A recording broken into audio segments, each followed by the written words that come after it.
Hi friends, ABS research में आपका स्वागत है। और आज हम एक नई मिस्ट्री को सॉल्व करेंगे कि ये जो आपने एक साउंड को सुना होगा,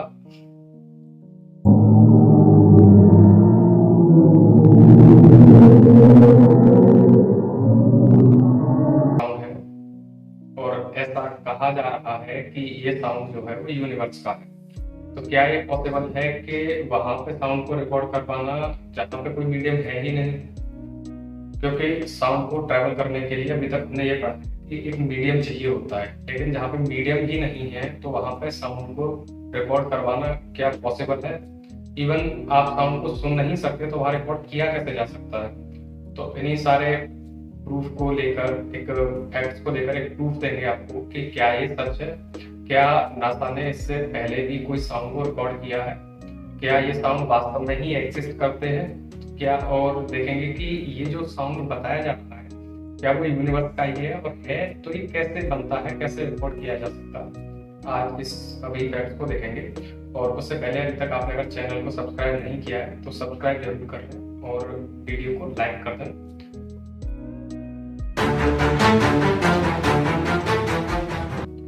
देखो दोस्तों, हमें ये अभी तक पता है कि जो हमारी लाइट वेव होती है उसको ट्रेवल करने के लिए कोई भी मीडियम की रिक्वायरमेंट नहीं होती है।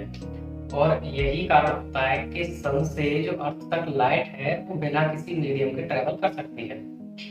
लेकिन जस्ट इसका उल्टा होता है साउंड वेव के साथ। साउंड वेव मतलब जो हम आपस में बात करते हैं, साउंड वेव को जो चलने के लिए एक मीडियम की रिक्वायरमेंट होती है। जैसे जैसे आपको एक जगह से दूसरी जगह जाने के लिए कोई मीडियम की आवश्यकता होती है, जैसे रोड हो गया, बस हो गई, कार हो गई। उस मीडियम की तरह ही साउंड वेव को भी ट्रैवल करने के लिए एक मीडियम की रिक्वायरमेंट होती है। लेकिन अर्थ पे तो वो रिक्वायरमेंट है, हम दूसरे आपस में एक दूसरे से बात कर पा रहे हैं, वो आपस में हम सुन भी रहे हैं उसको। तो ऐसा कैसे हो सकता है कि मीडियम ना हो? क्योंकि देखो, हमारे सबके बीच में हम सांस लेते हैं तो इट मीन्स के यहाँ पे एक ऑक्सीजन है, और ऑक्सीजन एयर में है। एयर क्या है कि मिक्सर है बहुत सारी गैसेस का। तो उसमें एक जो यहाँ पे साउंड मीडियम की तरह जो यहाँ पे वर्क करता है वो करती है यहाँ के एटमॉस्फेयर।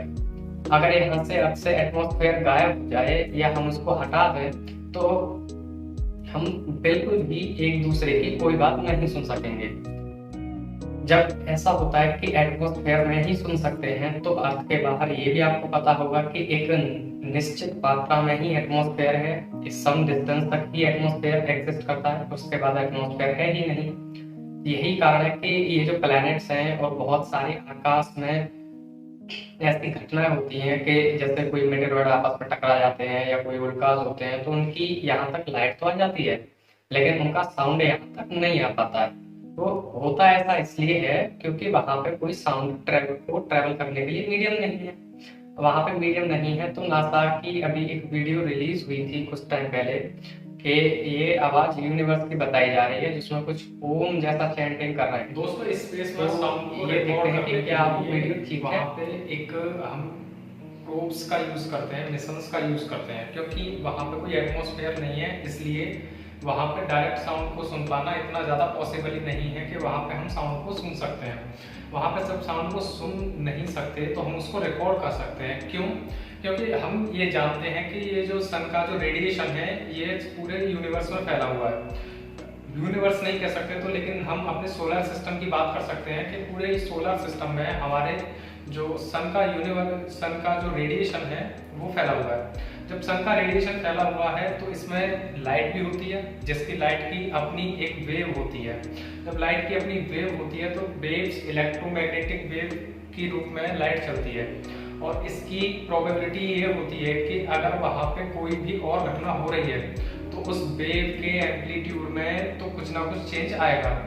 बस यही एक ऐसा जो हमारा काम है कि हम उस कैसे भी उस वेव के उस एम्पलीट्यूड में चेंज को पता कर लें। तो हम ये प्रोबेबिलिटी है कि हम वहाँ पे जो स्पेस में हो रहे साउंड है उसको हम वहाँ रिकॉर्ड कर सकते हैं। इसी का फायदा वैज्ञानिकों ने उठाया और एक वेल एलन प्रोब्स के जरिए इन वेव्स को रिकॉर्ड किया गया, कैप्चर किया गया। जब इन वेव्स को सिंप्लीफाई किया गया तो इसमें बहुत ही ज़्यादा डरावना एक साउंड था जिसको साइंटिस्टों ने सिंप्लीफाई किया, क्योंकि ये साउंड इतना ज़्यादा भयानक था कि अगर इसको कोई डायरेक्ट ह्यूमन सुन ले तो उसके कान के पर्दे फट जाए। ये साउंड हम आपको सुनाते हैं, सुनिए ये साउंड।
वेदर की फोरकास्टिंग और जो स्पेस में अर्थ के रिस्पेक्टिव में जो हमारी मैग्नेटिक फील्ड है उसमें जो चेंजेस हो रहे हैं, जो रेडिएशन में चेंज हो रहे हैं, स्पेस की रेडिएशन में जो चेंजेस हैं, उन चेंजेस का पता लगाना, ये इस मिशन का मेन काम था। दोस्तों इस मिशन का जो सबसे पहला काम था और सबसे पहला इसका जो मोटिव था वो ये था कि किसी भी चार्ज पार्टिकल यानी कि इलेक्ट्रॉन, प्रोटॉन और बीटा पार्टिकल जैसे किसी भी पार्ट में कोई चेंज हो रहा है तो उसके एक्सेलरेशन और उसके ट्रांसपोर्टेशन को समझना इसका मेन काम था। क्योंकि हम ये जानते हैं कि इलेक्ट्रॉन किसी भी पार्टिकल का सबसे हल्का कण होता है, क्योंकि देखो इलेक्ट्रॉन क्या है कि इलेक्ट्रॉन किसी भी पार्टिकल में मोशन के लिए सबसे ज्यादा इंपॉर्टेंट रोल प्ले करता है। तो इसलिए हमें इलेक्ट्रॉन की मोशन को समझना बहुत ही ज्यादा इंपॉर्टेंट हो जाता है। और दूसरा इस मिशन का एक ये भी खास मोटिव था कि जो अर्थ के रिस्पेक्ट में जो रेडिएशन बेल्ट है उस रेडिएशन बेल्ट में होने वाले इलेक्ट्रॉन के लॉस को पता लगाया जाए। क्योंकि इससे क्या होता है कि जब हम इलेक्ट्रॉन्स को जब हम रेडिएशन बेल्ट के थ्रू अपने एनवायरनमेंट में जो रेडिएशन, इस साउंड में दोस्तों आपको चिड़ियाओं के चहचहाने की आवाज सी आ रही होगी और सुनाई दे रही होगी, लेकिन आपको कैसी लगी आवाज आप हमें कमेंट बॉक्स में बता सकते हैं। लेकिन इतना ही नहीं, नासा ने काफी सारे और इंस्ट्रूमेंट की मदद से और प्रोब मिशंस की मदद से एक जो सन से प्लाज्मा आता है, जो रेडिएशन आती है, उसके बेस पर सन की जो वहाँ का साउंड है उसको भी बनाने की कोशिश की है। और हम चाहते हैं कि आपको एक बार सुनाया जाए, तो सुनिए ये जो साउंड है ये हमारा सन से आया हुआ है और जिसे नासा के द्वारा सिंप्लीफाई किया गया है। सुनिए इस साउंड को और हमें बताइए कि ये साउंड आपको कैसा लगता है। और दोस्तों अब ये जो आवाज़ सुनाने वाले हैं हम आपको, ये है एक कॉमेट की, जो कि नासा के एक स्पेसक्राफ्ट स्टार डस्ट से 2011 को टकराया था। जब इसके पार्टिकल्स, इसका जो कॉमेट का नाम था वो था टेम्पल-1। टेम्पल 1 के कुछ पार्टिकल नासा के स्पेसक्राफ्ट से टकराए तो वहाँ पर उसके साउंड को भी मीजर किया गया, उसके साउंड को भी रिकॉर्ड किया गया। सुनिए इस वॉइस के जरिए कि उस साउंड में क्या था।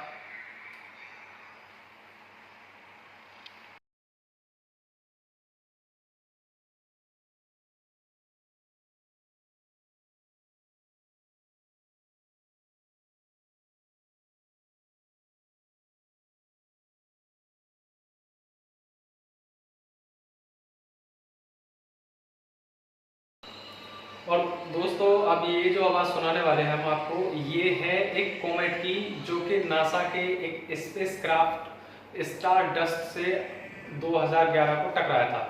जब इसके पार्टिकल्स, इसका जो कॉमेट का नाम था वो था टेम्पल-1।